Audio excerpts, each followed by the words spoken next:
I drove a modest domestic sedan to my 10-year high school reunion. When I pulled up to the upscale hotel, I saw that most of my former classmates had already arrived.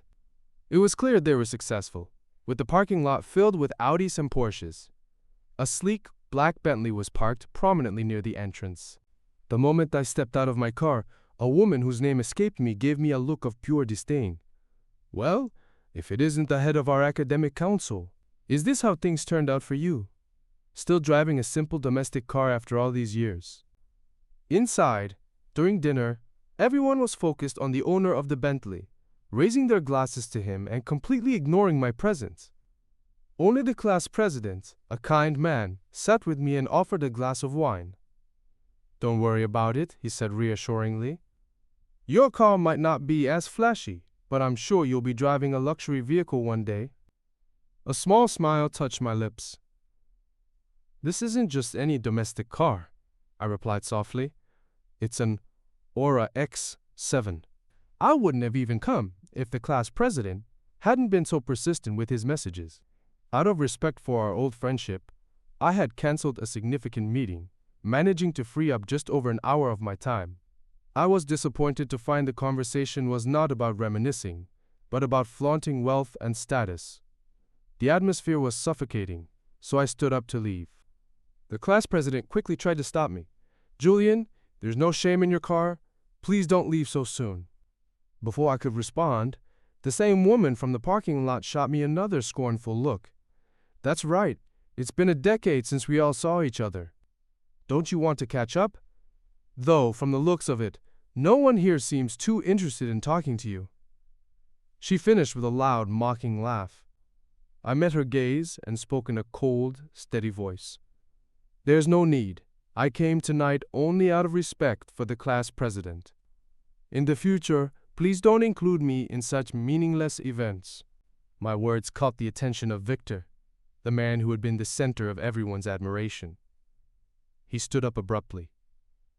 "Julian, what's that supposed to mean? Are you implying you're too good to dine with us?" He deliberately twisted my words, and the others were quick to join him. "Driving a cheap car but acting so high and mighty. I always thought the top students would do amazing things.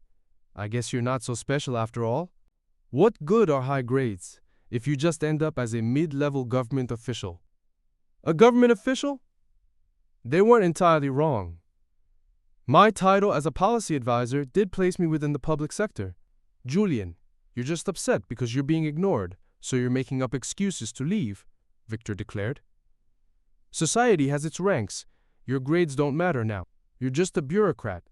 I was determined to leave the toxic environment. "Everyone, I sincerely apologize, but I have an urgent meeting to get to. Please, enjoy the rest of the evening on me. Have the restaurant bill my account." As I reached for my coat, an elegant figure stepped into my path. "Acting like you have money to burn? This dinner will cost at least $5,000. Can your government salary cover that?" She was wearing a stunning scarlet dress, her lipstick a matching bold red. The overpowering scent of her perfume made me want to sneeze. "Julian, what's with that look? Don't you recognize me?" I studied her face for a moment, then shook my head. "I'm sorry, I've met a lot of people over the years. I'm not great with faces." In truth, I had no clue who she was. She laughed mockingly. "Oh, Julian, don't play hard to get. You spent all of high school trying to get my attention." Her words triggered a faint memory. The woman before me was a far cry from the girl I remembered. "Are you Isabella?" I asked cautiously. A look of triumph spread across her face. "So you do remember me, but I should warn you," she said, her tone shifting. "Don't get any ideas. I'm engaged now to Victor." "Victor? The owner of the Bentley." What did any of this have to do with me? I had a conference room full of people waiting, and I was running late. Seeing my silence, Isabella patted my arm with a perfectly manicured hand. "A government job doesn't pay much. How about you become my fiancé's driver? I'm sure he could pay you, say, $3,000 a month. That has to be more than you make now." The table erupted in laughter. I couldn't fathom why they felt the need to humiliate others to feel superior. This would be the last class reunion I ever attended. I ignored Isabella's jibe, put on my coat, and said, "If you're finished, please move. I have to go." I had barely taken 2 steps when Victor slammed his hand on the table. Instantly, about 10 burly men in dark suits entered the private room. Their lapel pins read, Vance Holdings, a corporate giant in Crestwood City. Victor downed his drink and let out a loud burp. "Julian, did I say you could leave?" I narrowed my eyes. "My legs are my own. Do I need your permission to use them?" Victor roared with laughter. "You're just a paper pusher. Don't you know where you are? My family owns this entire hotel. You're not leaving this room without my say-so." The class president, sensing the escalating tension, stepped in. "Come on, let's all calm down. We've been classmates for 10 years. There's no need for this." He turned to me. "Julian, please, just sit down. We've only just gotten together. Let's have a drink and talk."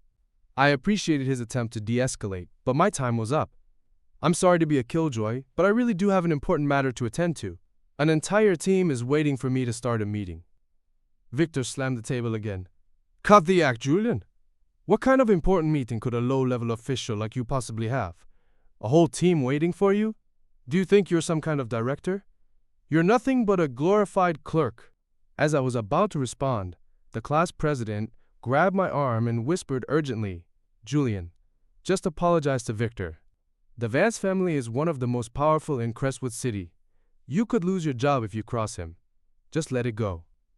Lose my job because of Victor? The thought was almost laughable. At my level, only a direct order from the highest levels of government could remove me from my position.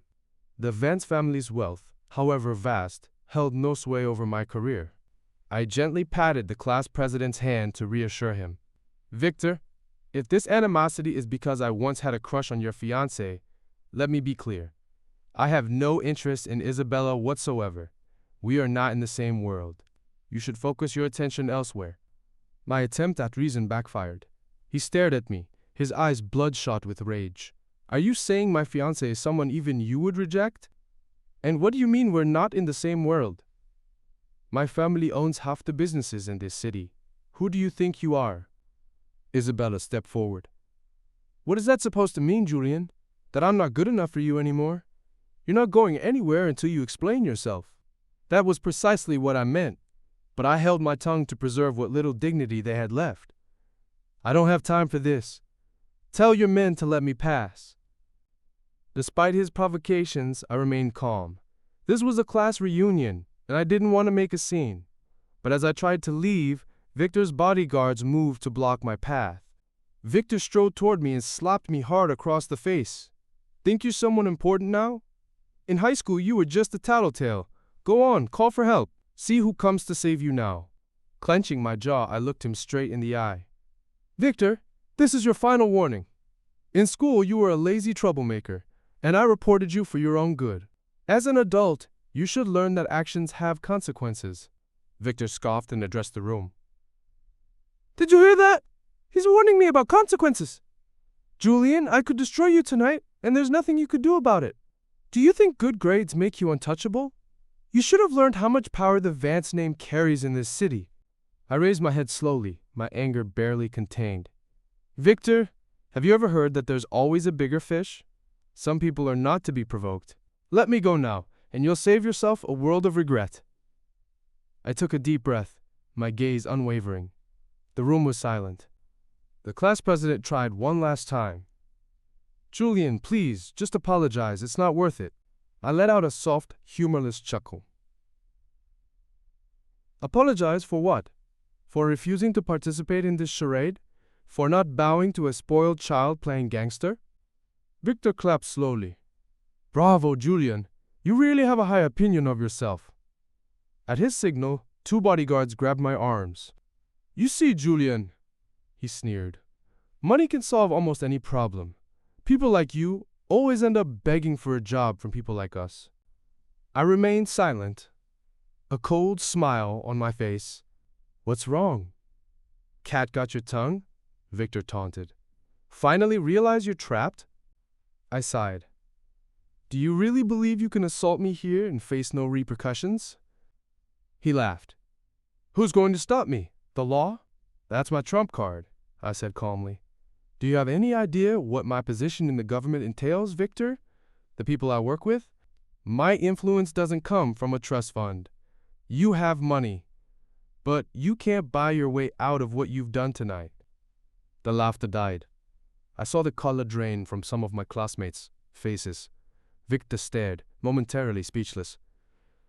You're bluffing, he stammered. Call my bluff. The bodyguards loosened their grip. Victor was clearly not as invincible as he believed. You think you can just walk out of here? He threatened.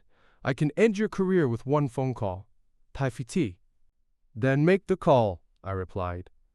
Do it. But know this. If I make a single call, by this time tomorrow, your family's empire will be drowning in audits, fraud investigations, and inquiries into every questionable deal you've ever made. You think you can scare me? I'm the person you should be afraid of.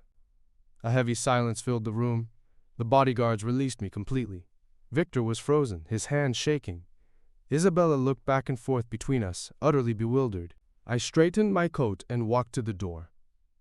This time, no one dared to stop me. I paused beside Victor and whispered so only he could hear.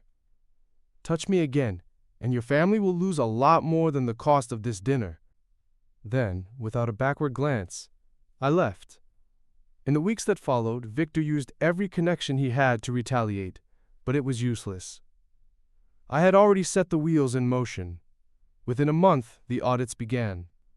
Investigators uncovered a web of shell corporations, tax evasion, and bribery. Vance Holdings began to crumble. Victor learned too late who he had provoked. The last I heard, he was liquidating assets to pay massive fines and avoid jail time. His arrogance had been replaced by pure terror. Isabella, predictably, left him the moment the money dried up. I, on the other hand, continued to advance in my career, building my influence through legitimate means, without stepping on others. I was never invited to another reunion. After that night, it was as if I ceased to exist for them. And honestly, it was a relief. Victor's downfall was swift and absolute. His father, seeing the ruin his son had brought upon their legacy, disowned him. Stripped of his wealth and status, Victor became just another man, reportedly struggling to keep his small diner afloat. Isabella tried to attach herself to other wealthy men, but her superficial charm wasn't enough. She ended up working in a high-end boutique, selling luxury goods to the very women she once aspired to be. The irony was that if she had chosen differently all those years ago, she could have had a life of genuine substance. The class president remained a passive observer, too afraid to ever take a real stand. He contacted me once to apologize, claiming he just wanted to maintain peace. I felt nothing but pity for him. As for the rest of them, they continued their lives of pretense, chasing the illusion of success. I built my life on merit and hard work. That was the fundamental difference between Victor and me. I sometimes wonder if they ever think of that night, if Victor understands his own role in his demise, or if Isabella regrets her choices. But in the end, their opinions are irrelevant. I never needed their approval. I am living proof that true worth doesn't need to announce itself. Time has a way of putting everyone in their proper place, and for them, that place is in the shadow of their own poor choices.